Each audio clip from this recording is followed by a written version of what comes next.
Hello hi टासिदेले नमस्ते सबैजनालाई के छ हजुरहरूको खबर आयो हो हजुरहरू पनि एकदमै सन्चै हुनुहुन्छ होला म पनि एकदमै सन्चै छु र फेरि पनि स्वागत छ मिना शेर्पा ब्लगमा न्यू ब्लगमा र आज चाहिँ म हस्पिटलमा छु अहिले चाहिँ हामी हस्पिटलमा आएको चाहिँ लगभग आज 9 दिन भइसक्यो त्यही भएर म चाहिँ आज दिन भोलि कहिले यता होइन कहिले औषधि दिन आउँदै कहिले के ब्लड छैन भने कहिले कता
देखेको भन्दा यो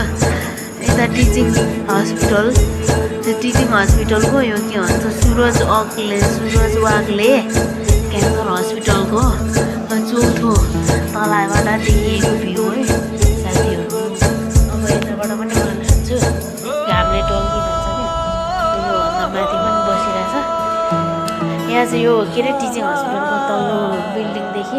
माथिल्लोपट्टि नयाँ बिल्डिङ बनाएको रहेछ। यहाँको बिल्डिङहरू प्रायः कसैले थाहा हुँदैन रहेछ। यहाँ चाहिँ यो सिसाभित्रबाट देखिएको बाहिर देखिएको भ्यूहरू यस्तो छ। यहाँ यस्तो छ अनि यहाँबाट यसरी यहाँ यस्तो घामले टल्किन्छ। यहाँ बिरामीहरूको सामु बिरामीहरू बसिरहेछ। यता पनि हस्पिटलै यो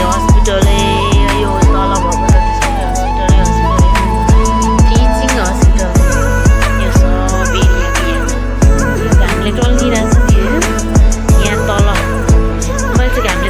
यहाँ तलबाट यो जुन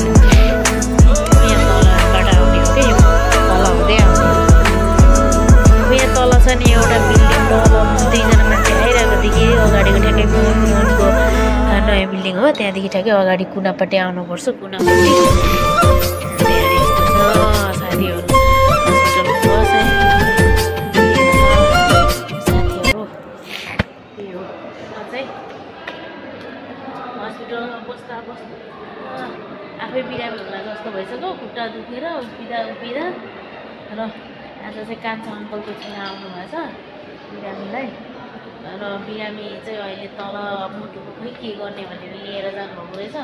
म नि बस्न त कहाँ बस्न पाएको हो र आमा कहाँ गएर काम सकाएर आएको नि त त्यही भएर अब अहिले भर्खर आएर बिर्सेको त्यतिखेरमा चट्टै लाएर भिडियो बनाइहालेको क्या साथीहरू।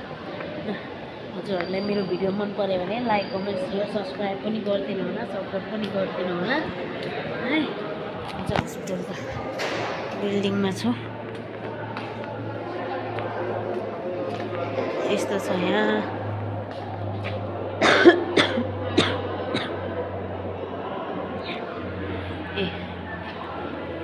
यताबाट पनि देखिन्छ यस्तो छ। अब यहाँनिर हामी सुत्ने ठाउँ चाहिँ कस्तो छ भनेर देखाउँछ।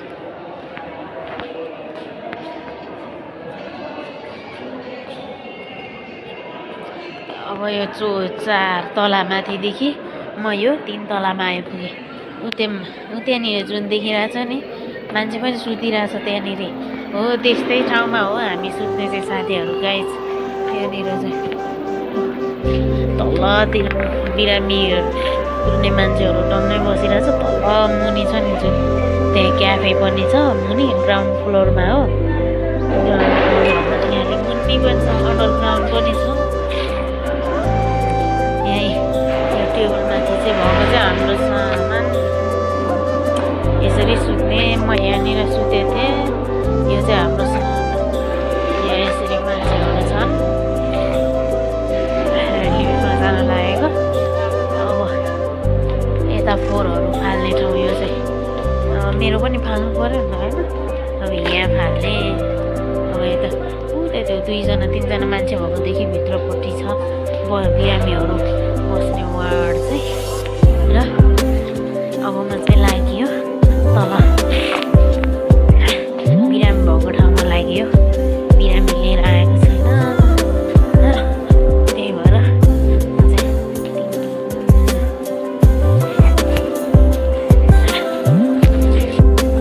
रातको 9:30 भइसक्यो म चाहिँ खाना लिन जाँदैछु यही खाना लिन हिँडेको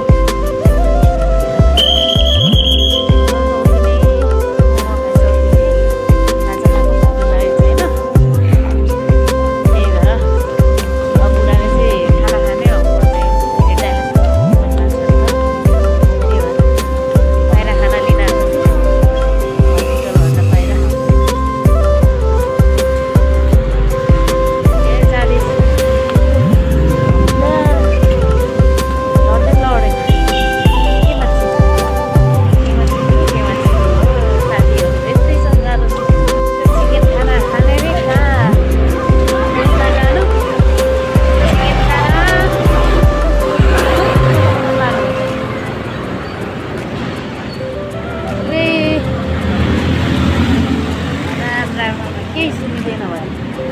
गाडीको हर्न अब कता लिन्छ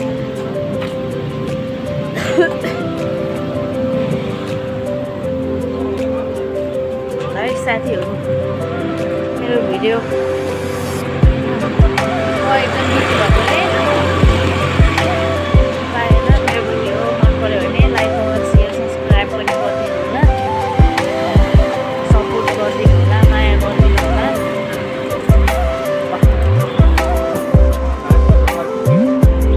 यस्तै हो खासै राम्रो त्यही पनि बनाउन कोसिस गर्दैछु साथ सपोर्ट गरिदिनु होला फेरि पनि आउने दिनहरूमा नयाँ नयाँ भिडियोहरू लिएर आउँदैछु लास्टमा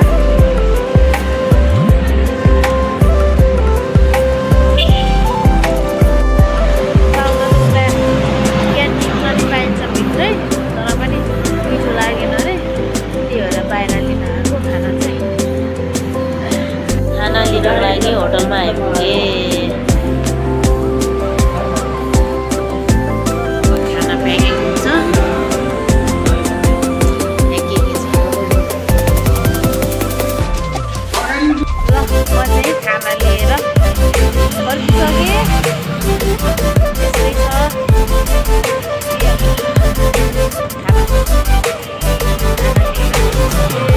अब जाँदैछु प्याकिङ लगाएर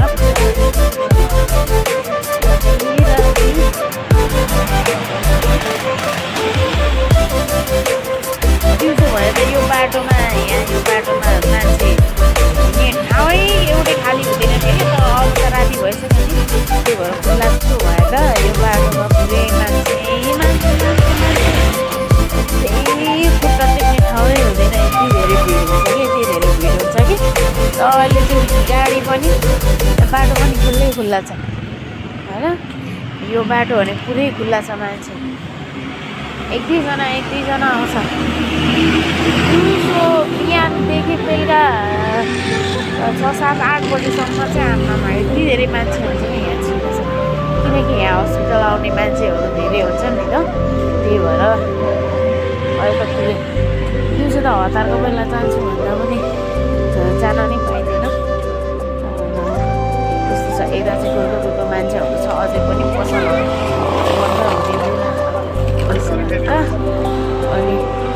कतिजना मान्छेहरू अब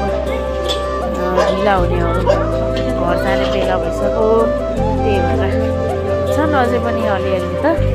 त्यही पनि यतिको त धेरै नै खुल्ला हो त्यस्तै हो यतातिर चिया पनि त्यस्तै छ कता कता ए सबै कतिजना मान्छे यता हस्पिटल अनि मान्छेहरू धेरै छन् अझै पनि यता हस्पिटलतिर चाहिँ धेरै छन् कतिजना घर जाने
ल